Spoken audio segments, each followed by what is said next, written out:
Hello and welcome back to another episode of Frontline Voices. I am your guest host for this mini-series, Liz Dawson, and I am the Director of Communications and Involvement at South Tyneside and Sunderland Foundation Trust. I also have the pleasure of working across the Provider Collaborative and with ICB colleagues. So today we're going to be talking about mental health, and particularly at this time of year, the winter time. I'm delighted to be joined today by David Storm, who is the Associate Director here at Cumbria, Northumberland and Tyne NHS Foundation Trust, which many of you will know as CNTW. David, welcome to the podcast. Thank you very much. Could we just start by you giving us a bit of an introduction to yourself, your history and what your role is here at CNTW? Yeah, thanks very much. So I'm, by background, a mental health nurse. I trained in Dumfries and Galloway in 1986, so it's my 40th year in the NHS. And I moved over to Cumbria 20 years ago, so I've been working in Cumbria in mental health for the last 20 years and really trying to make a difference to how mental health services work in Cumbria.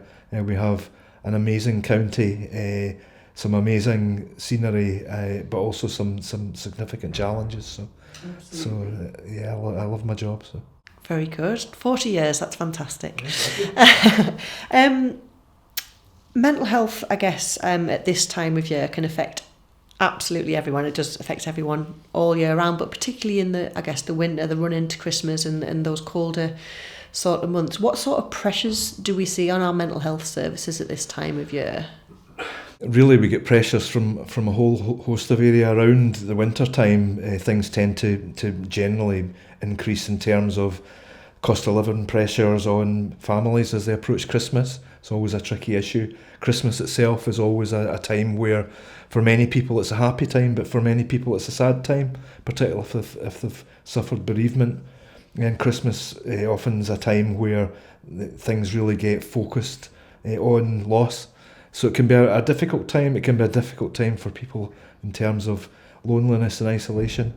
In Cumbria, we have a very elderly population, and a lot of issues around loneliness can really be difficult at Christmas and difficult at winter. We also have difficulties around, again, some of the pressures of the cost of living crisis and how that affects people in terms of looking after their own mental health and wellbeing. We have, it's also a time of excess, so people unfortunately sometimes trip into excess, whether it's excess celebrations or excess feelings of helplessness. So there's a lot of pressures that create a variety of different challenges for all our teams in terms of our crisis teams tend to be busier, our general or community teams tend to be busier, and a lot of people end up sadly coming into hospital at that time as well because of the pressures and the isolation that a lot of people feel at this time of year. We do have now the new NHS 111 service, don't we, that allows people to access their urgent help for mental health needs as well, which is fantastic. Yeah. And what about children and young people at this time of year? So again, children and young people again this time of year can be very nice. It can be very busy, but can also be very pressured on people in terms of children, in terms of families getting together, in terms of children and how they're managing with different ways that people behave. And again, that can itself put different pressures on families. It's a time also when you get different services that close down.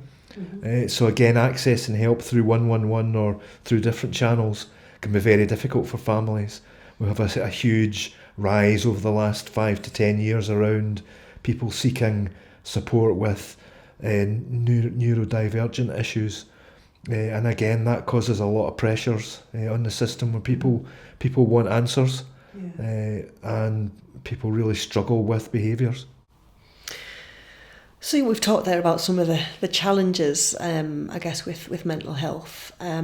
What services are we providing from an NHS point of view, particularly in the community, which is where most of our care happens for people with mental health problems? What can you give us some examples of the type of work that our teams do? Sure. So ranging from, I suppose, at different stages. So one of our really good services in North Cumbria has been our talking therapies service. So that's a kind of self-help service for people with anxiety and depression.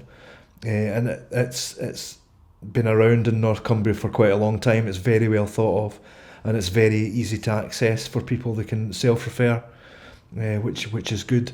That ranges up from that to our community-based secondary care services, so supporting people whether they're young or whether they're in their adult life or whether they're in later life with their mental health needs. And we have our teams in our crisis teams. We have teams working in our general hospitals, our psychiatric liaison teams.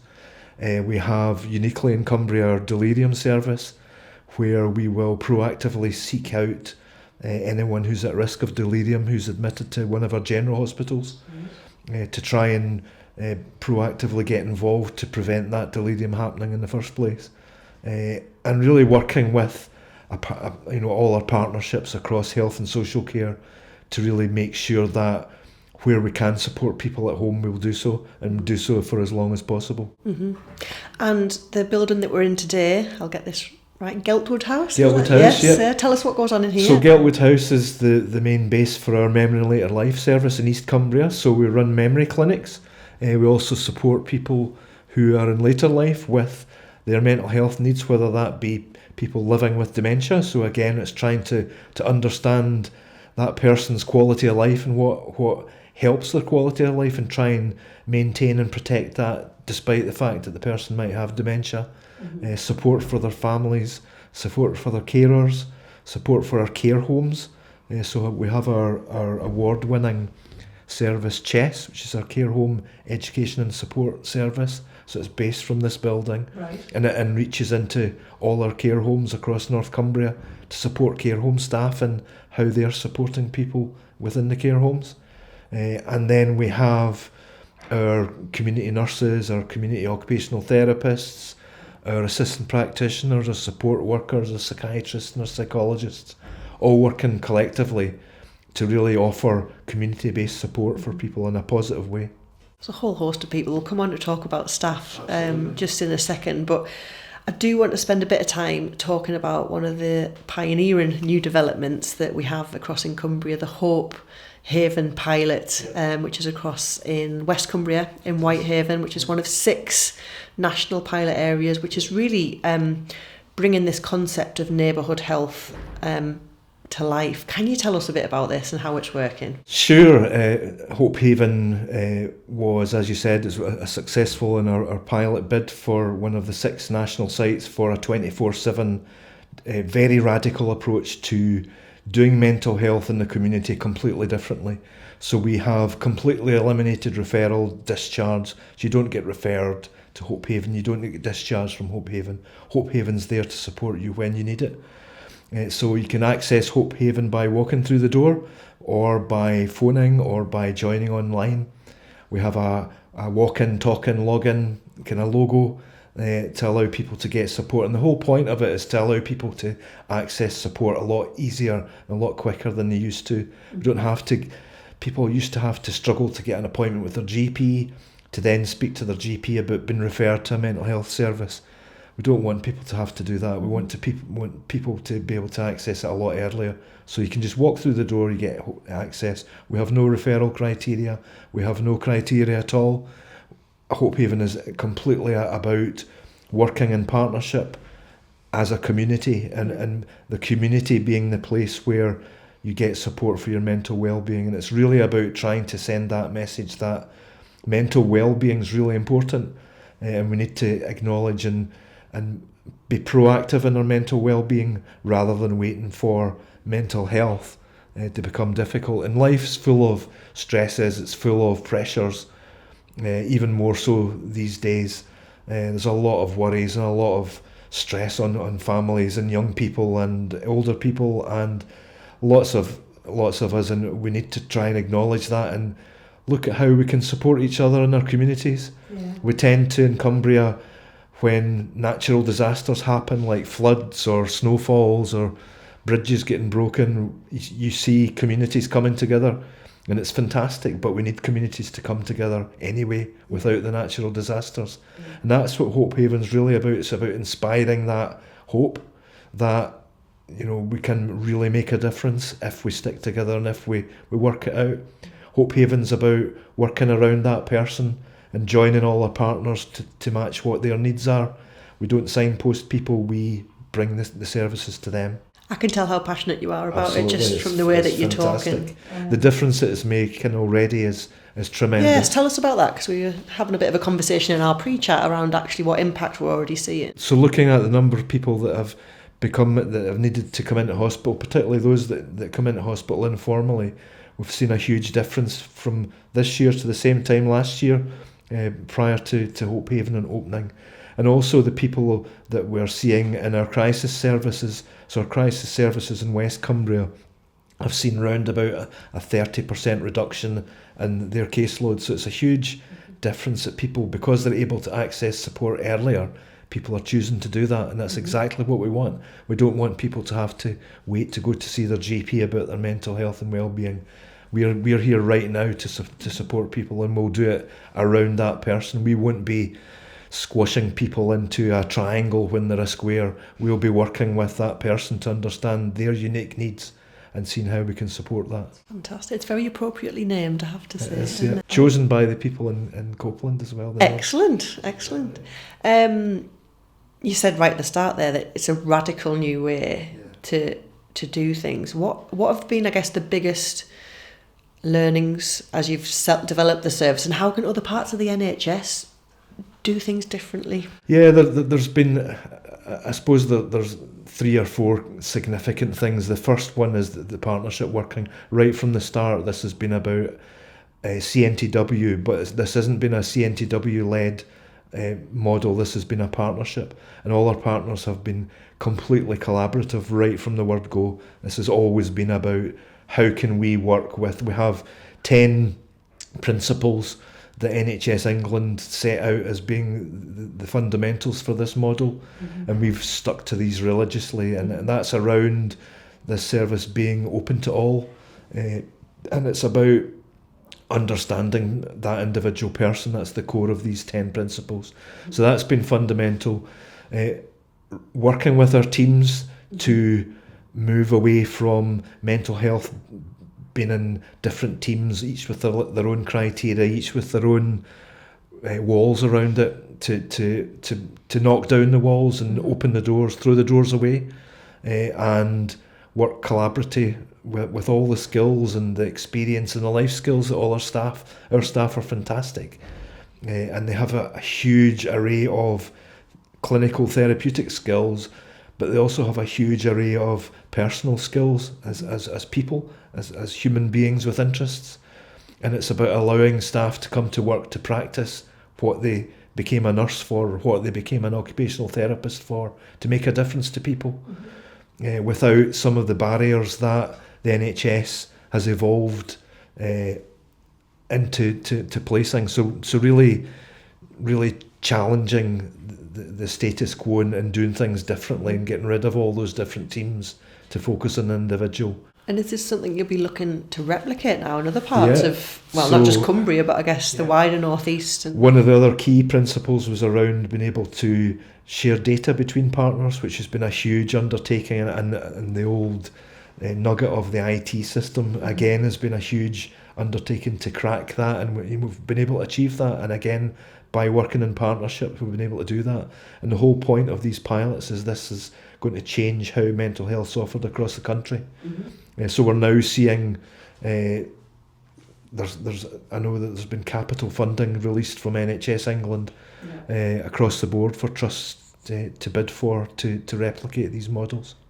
And it's probably a whole lot that the rest of the acute sector and other parts of the NHS can learn from how you've been bold and brave enough to do this in mental health. Like the fact that you said there's no GP for referral, you don't get discharged. I'm sure there's other parts of our system that could learn a lot from thinking differently. Yeah, and it's trying to really think from the viewpoint of that person and that family that's needing support, and rather than making it difficult to get support, how can we make it really easy to get support for a range of things?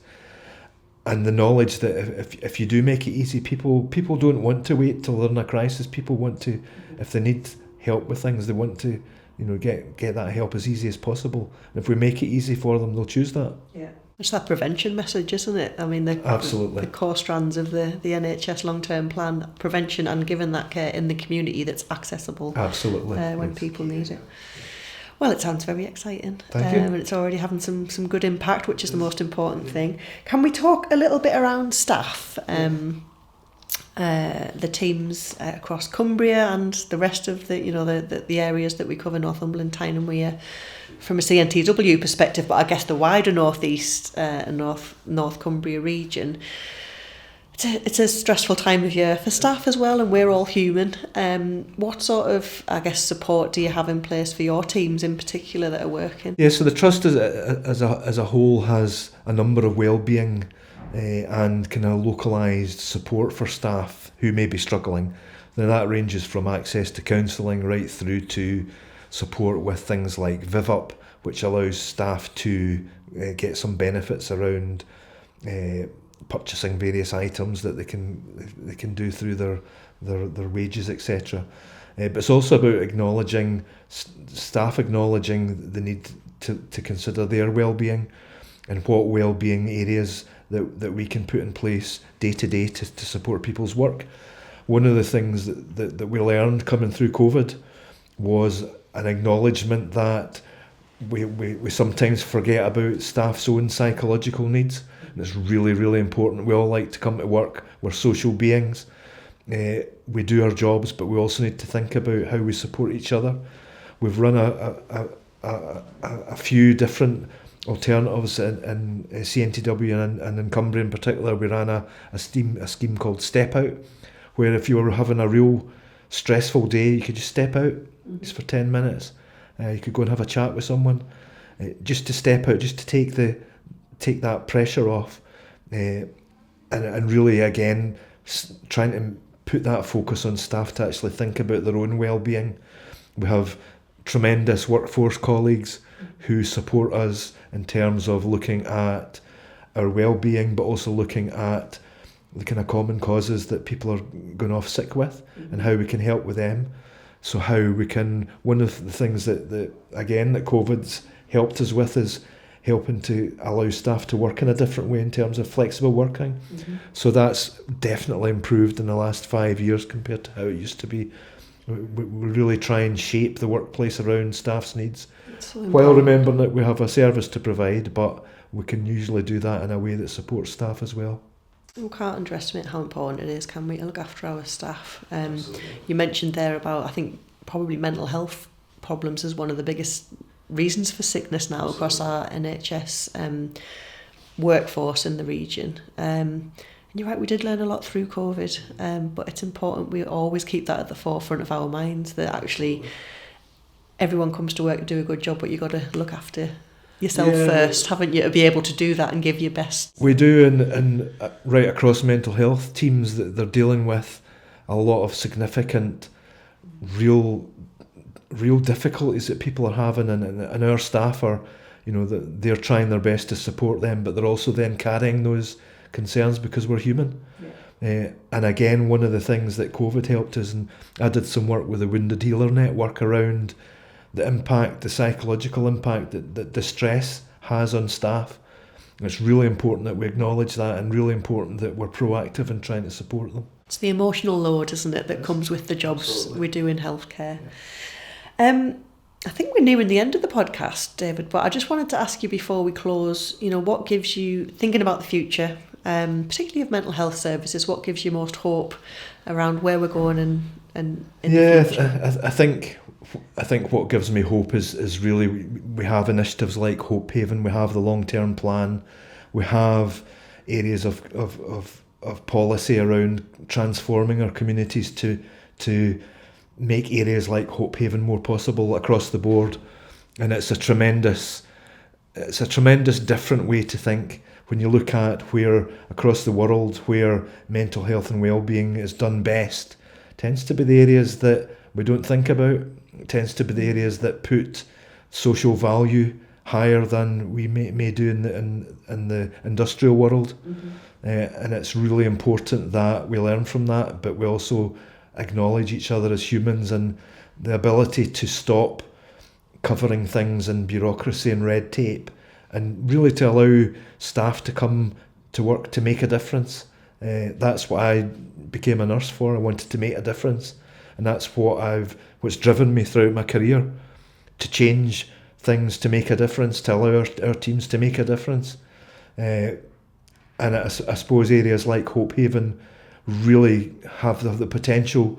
The NHS and the mental health services for years have grown a complete fear of risk, and a real risk-averse way of working.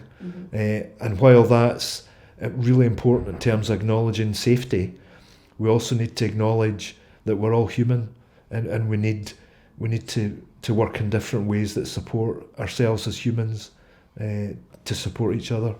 So I think Hope Haven for me is exactly what it says in the tin. Brilliant. Thank you so much, David, for your You're time on the welcome. podcast. Thank Cheers. you.